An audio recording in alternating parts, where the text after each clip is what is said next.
Meron nga, nakita ko nga. Parang dyan ko nakita yung naglalaban-laban sila nung nakaraan. Hello guys, rito tayo ngayon sa Anisas Resorts. So, ang gagawin natin ngayon ay siyempre magsiswimming tayo.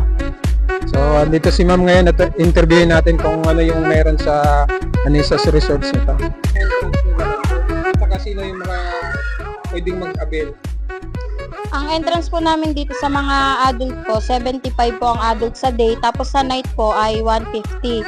Kapag naman po yung mga bata naman po, below 3 feet po, 50 pesos po kapag sa day. Sa night naman po, 100 pesos po sila. Tapos may mga rooms din po kami na ina-accommodate, may boxing gymnasium din po kami, may store na po sa loob, din na po kailangan lumabas para bumili. Tapos meron din po kami ditong events place na ipinaparenta kung may mga birthday party celebration po kayo, kung ano pong celebration. Ayan, thank you ma'am. Maraming salamat. So guys, ito na yung pinaka-loob ng Anisas Resort guys. Maganda naman rito guys Saka may parking area naman sila, pwede kayo pumasok rito.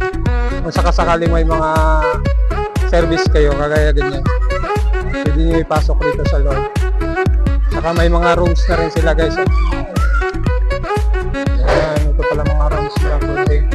At saka pwede rin rito kung may mga events kayo, magbo-boxing kayo dyan nasa taas.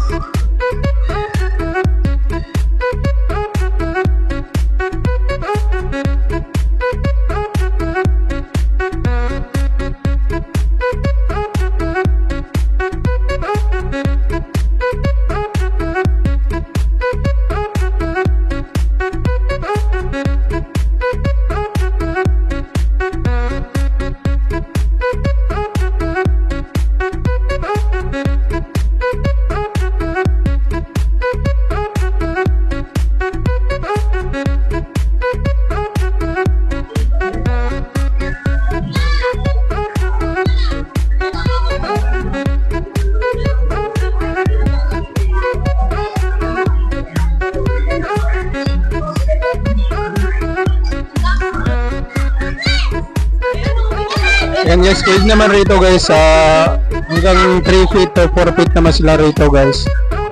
3 feet, 4 feet, at saka 5 feet. Ayan, at saka pwede na rito guys sa mga bata. Ayan. At saka may lifeguard naman sila nagbabantay kung sakali may mga hindi marunong. Ayan, murang-mura lang yung mga entrance nila rito guys, kaya pwede na to sa mga pang budget meal nila.